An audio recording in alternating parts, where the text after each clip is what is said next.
del Señor. Pero posteriormente, como ya se había indicado, acompañó a Pedro, que adaptó su instrucción según lo requería la necesidad, no como si estuviera haciendo una compilación de los oráculos del Señor, de modo que Marcos no cometió error alguno.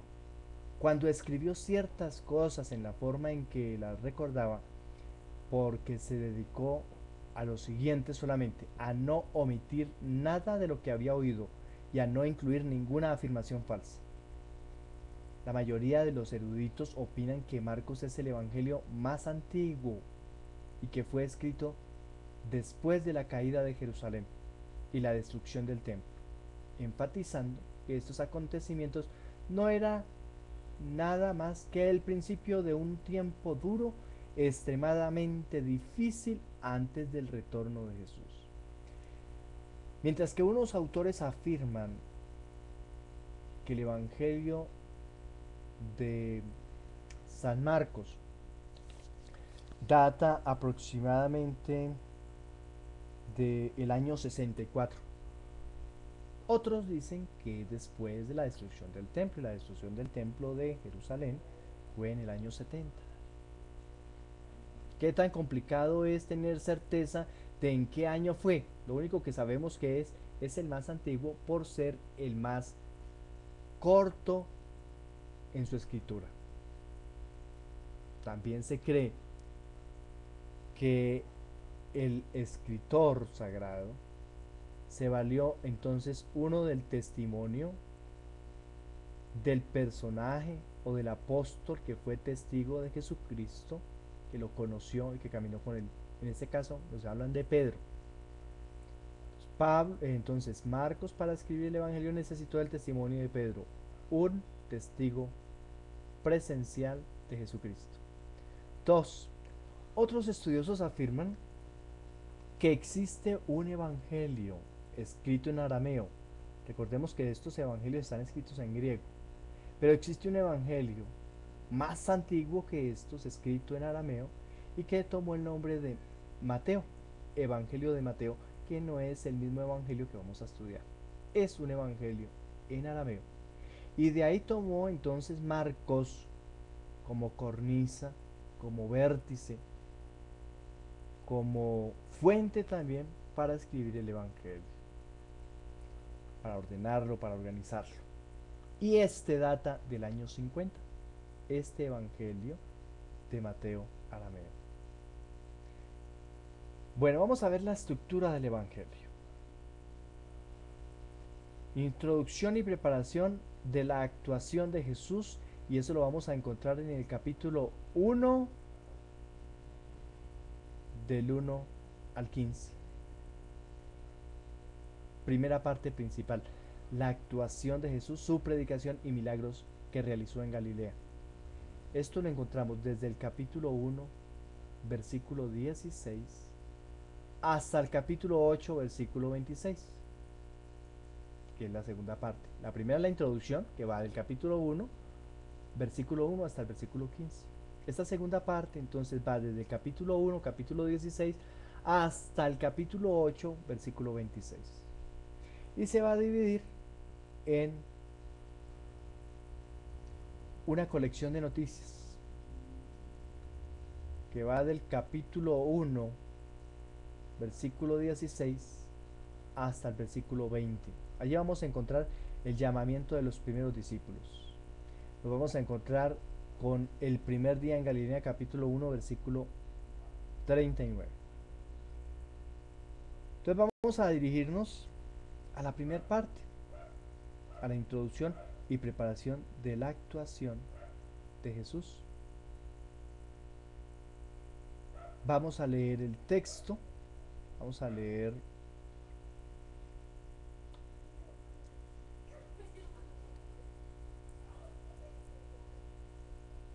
la primera parte del Evangelio, donde dice, comienzo del Evangelio de Jesucristo, Hijo de Dios. Eso está capítulo 1,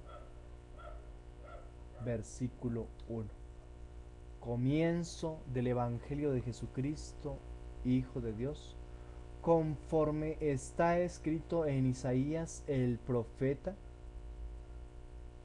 mira, envío mi mensajero delante de ti, el que ha de preparar su camino. Voz del que clama en el desierto: preparad el camino del Señor, enderezad sus sendas. Apareció Juan bautizando en el desierto, proclamando un bautismo de conversión para perdón de los pecados. Acudía a él gente de toda la región de Judea y todos los de Jerusalén, y eran bautizados por él en el río Jordán, confesando sus pecados. Juan llevaba un vestido de piel de camello y se alimentaba de langostas y miel silvestre, y proclamaba: detrás de mí viene el que es más fuerte que yo, y no soy digno de desatarle, inclinándome la correa de sus sandalias. Yo os he bautizado con agua, pero él os bautizará con Espíritu Santo. Bueno, vamos a pedirle al Señor, al Espíritu de Dios, que nos ilumine, que envíe su Espíritu Santo sobre nosotros en este momento en que estamos ansiosos de conocer su mensaje. Que Él nos robustezca con la presencia de su Espíritu y nos enseñe todo lo que está allí guardado, todo aquello de lo que está escondido en el mensaje del Señor. Ven, Espíritu Santo, abre nuestro oído, abre nuestra mente, abre nuestro corazón, para que tú nos estés hablando y enseñándonos palabras que solamente brotan de tu corazón.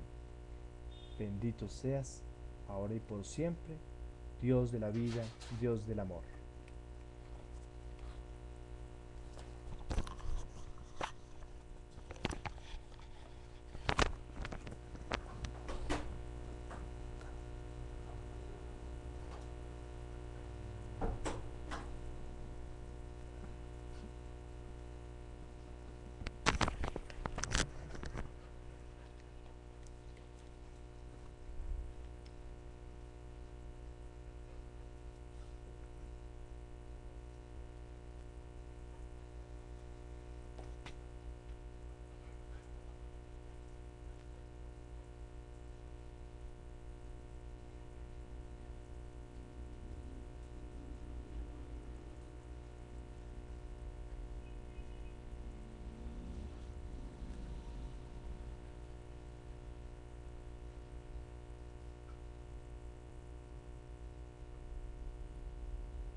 El Evangelio de Marcos comienza con las palabras: principio del Evangelio de Jesucristo, Hijo de Dios. La palabra principio es como un título para los versículos 4 y 9. ¿Cuáles serían entonces los versículos 4 y 9? Apareció Juan bautizando en el desierto, proclamando un bautismo de conversión para el perdón de los pecados. Y el versículo 9 dice, que no lo hemos leído todavía: y sucedió que por aquellos días vino Jesús desde Nazaret a Galilea, y fue bautizado por Juan en el Jordán. Así se da inicio al Evangelio de Jesús, con el actuar de Juan el Bautista.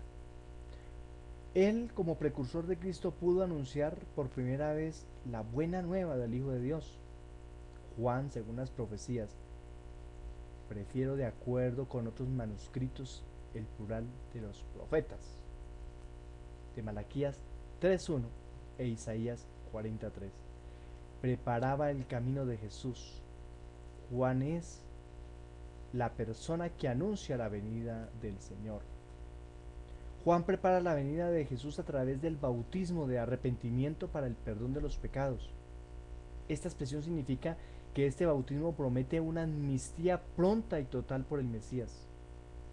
El pueblo debe rendirse a él a través del arrepentimiento y la confesión de los pecados. Este bautismo pone en movimiento a toda la provincia de Judea y su capital, Jerusalén, por supuesto. Al bautizarse y al confesar sus pecados, la gente estaba aceptando la predicación de Juan el Bautista. Todos en el momento creían y confiaban en él. Por eso nos decía, nos decía el texto, nos decía el texto, acudía a él gente de toda la región de Judea y todos los de Jerusalén. Eso quiere decir que era una persona confiable. En él se confiaban. En el que vino después no confiaba toda la gente, en este sí, y creían y aceptaban que él era un profeta enviado por Dios. Por eso tenía confianza, tenía credibilidad. Tanto el lugar donde predicaba como su ropa y comida destacan que Juan no solo era un hombre del desierto, sino que además el predicador de penitencia, muy parecido a Elías. Para la tradición judía, dice que cuando venga el Mesías, el Salvador, el Rey, el que va a ser descendiente de David, vendrá después de que vuelva Elías, de la misma manera como se fue. Nos cuenta el libro del Antiguo Testamento que Elías fue arrebatado en un carro con llantas de fuego, llevado para el cielo. Y como se fue, de la misma manera ha de llegar. Para nosotros, hoy en día, este Juan el Bautista está simulando a Elías. Es el Elías, el que siguen, al que le creen, porque quien ha de venir es el Mesías. Los versículos 7 y 8 nos dan más información respecto al contenido del mensaje de Juan. Su mensaje fue cristocéntrico prácticamente. Viene tras de mí el que es más poderoso que yo, a quien no soy digno de desatar, encorvado, la correa de su calzado. El que viene es hombre, pero su calzado no impide que merezca adoración divina. Además de decir algo de la grandeza de su persona de Jesús, Juan habla también de la grandeza de su obra. Juan bautiza con agua, pero el más poderoso bautizará con el Espíritu Santo.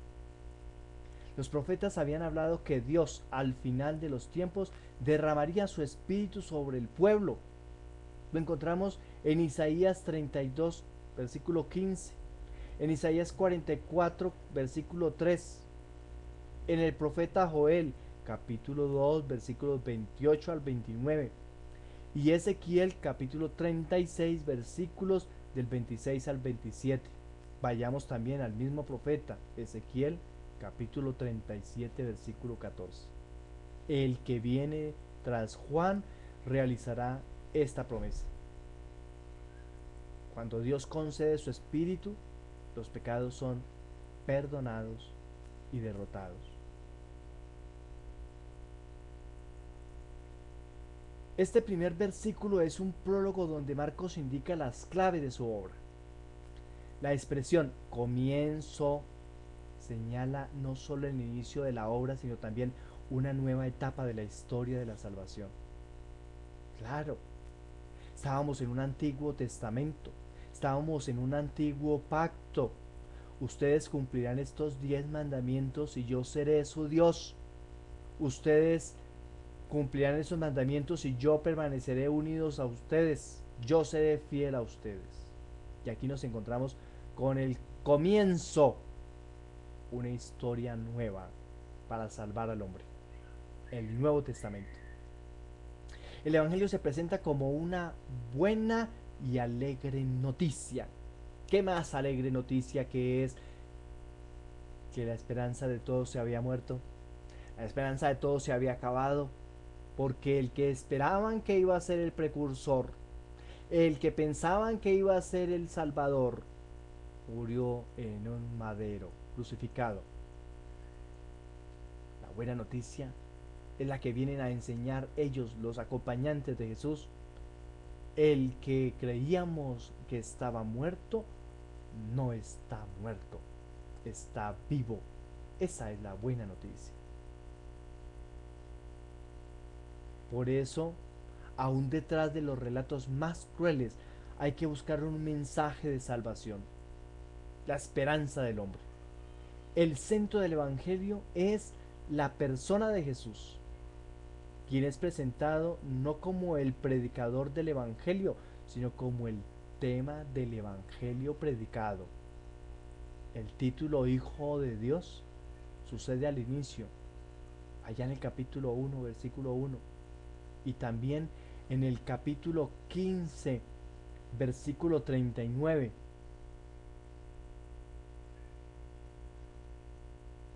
Capítulo 15, versículo 39.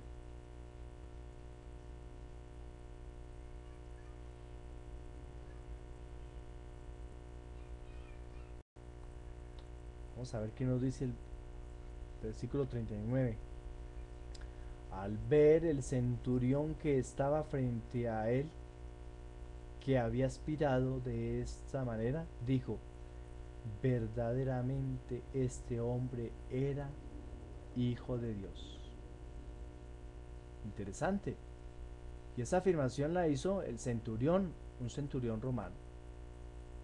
Un hombre no judío que da testimonio de la resurrección de Jesús. A manera de inclusión o marco que encierra todo el cuadro del relato evangélico, está ese título de Hijo de Dios. Marcos recuerda la profecía que anuncia los tiempos mesiánicos. Lo vamos a encontrar entre el capítulo 2 y 4. Aunque la cita se atribuye a Isaías, la primera parte, 2b, está tomada del Éxodo capítulo 23, versículo 20 y de Malaquías 3.1. La segunda parte sí es de Isaías capítulo 40, versículo 3. El camino tiene aquí sentido de éxodo, de liberación y el destierro, de conciencia y preparación. Juan es el ángel mensajero. Juan es el que anuncia. La palabra bautismo significa originalmente sumergir, inmersión. Por el bautismo, el pecado del hombre o de la mujer son sumergidos, son purificados en el agua y así pueden levantarse y cambiar de vida. La forma de vestir y de alimentarse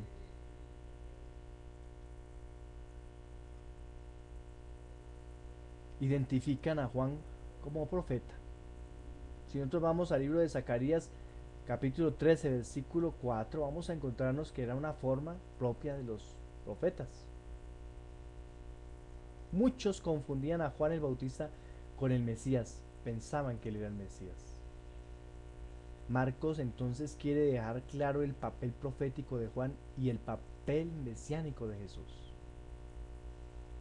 Juan solo puede bautizar con agua, o sea, es un bautismo exterior, un bautismo donde yo me marco, donde yo me signo, donde yo empiezo un proceso de cambio exterior. En cambio, Jesús bautiza con Espíritu Santo. El bautismo de Espíritu exige un cambio desde dentro, desde la conciencia, que se revela luego en la vida personal y comunitaria.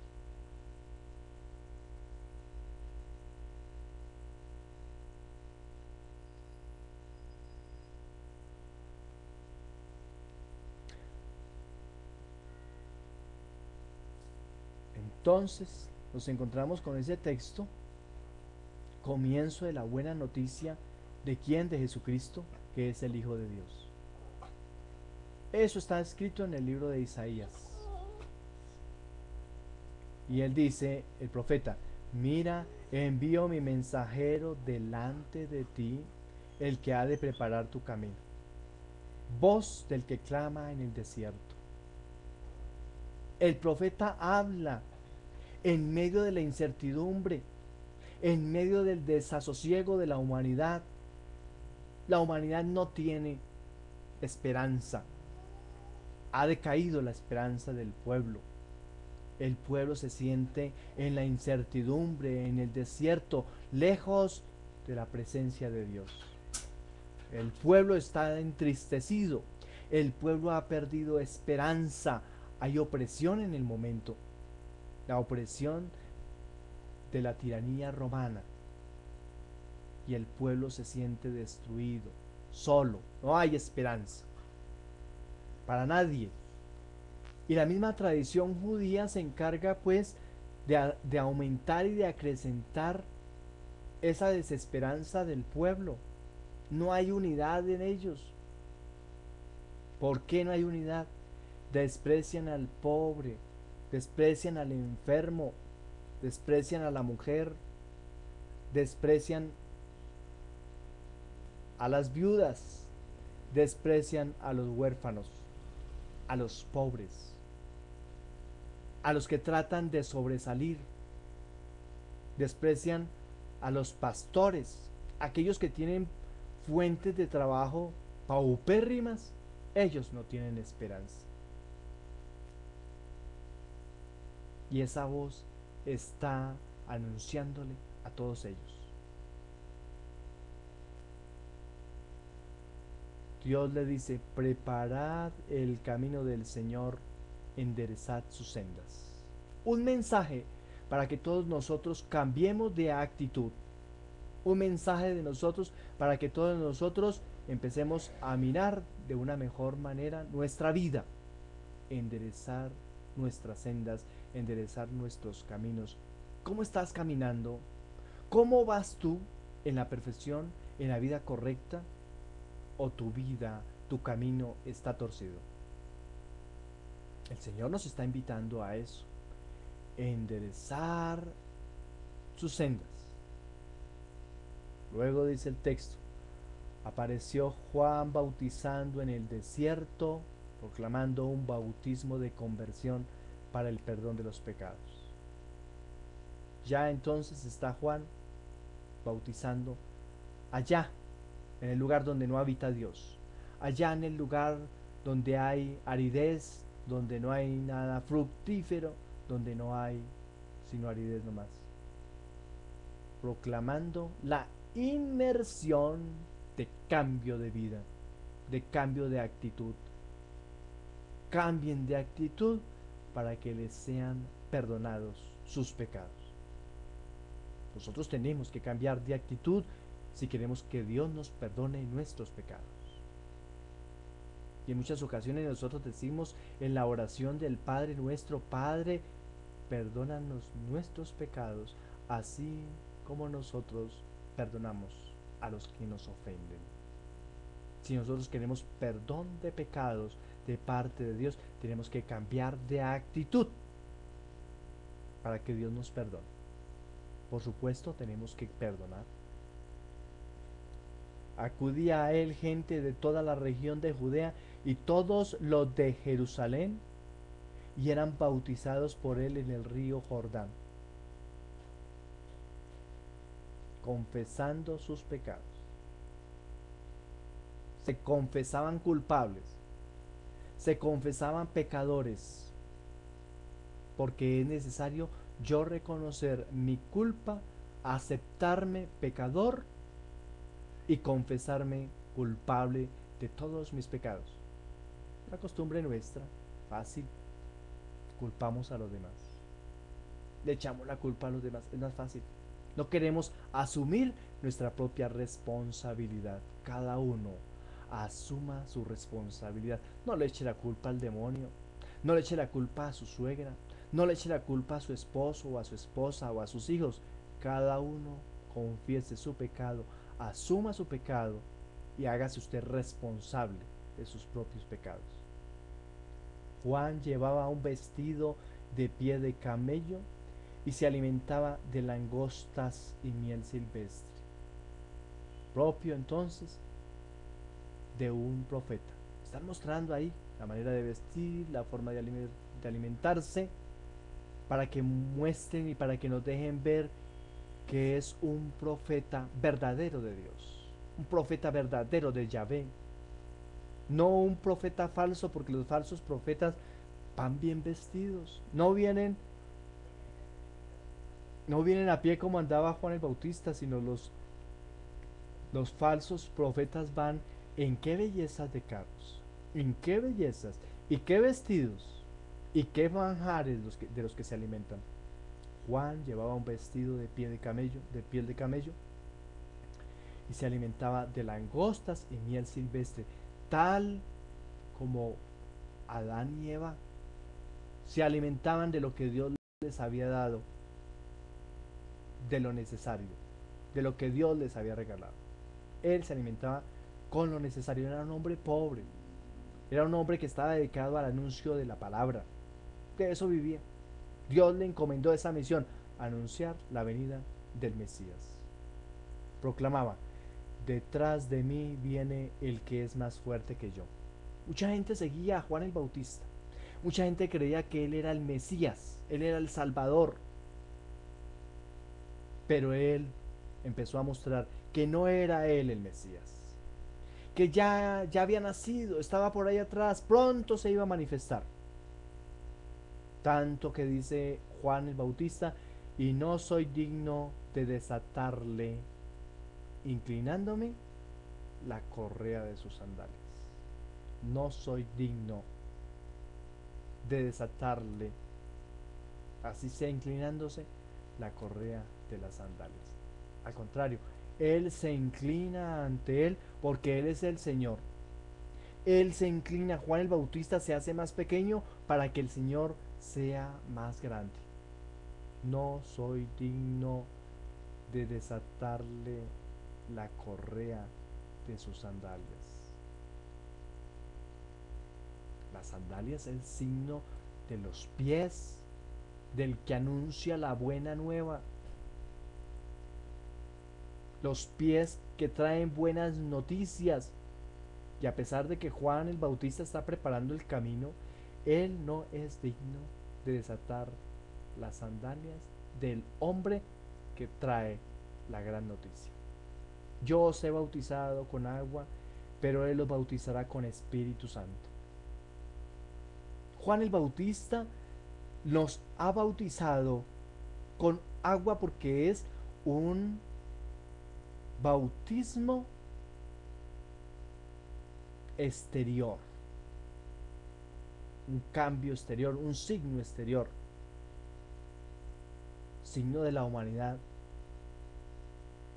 Yo los bautizo con agua, signo de cambio de actitud. Usted como hombre cambie sus actitudes. Yo solamente soy un hombre, un profeta, que vengo a anunciar esta buena nueva. Pero él, el que va a venir, los va a bautizar, los va a sumergir, los va a inmersionar en el Espíritu Santo, en el Espíritu de Dios. O sea que el cambio va a ser interior, va a ser profundo, va a ser para toda la vida. No va a ser un cambio solamente de actos, sino un cambio de conciencia, de actitud. Y el que tiene el Espíritu de Dios debe obrar rectamente, de esa manera. En la luz, en la oscuridad, en todo momento debe obrar como un ser espiritual. Esa es la diferencia. Con el bautismo de agua de Juan el Bautista, muchos lo siguieron, pero quizá muchos volvieron a su antigua tradición, a sus mismas andanzas. El cambio de actitud con Jesús, con la acción que nos propone Él de su Espíritu, nos hace a nosotros criaturas nuevas, seres espirituales, si en verdad somos bañados y ungidos por ese Espíritu, el Espíritu de Dios. Y sucedió que por aquellos días vino Jesús desde Nazaret a Galilea y fue bautizado por Juan en el Jordán. Este relato ya viene a continuación. Por ahora nos queda esa enseñanza bien interesante para que la meditemos, para que la hagamos propia y la degustemos en oración. El Señor ha estado grande con nosotros y el Señor quiere que nosotros estemos cada vez más cerca de Él. Por eso, permitamos que Él nos haga suyos y que aparte de nosotros todo aquello que nos aleje de su gracia y de su bendición.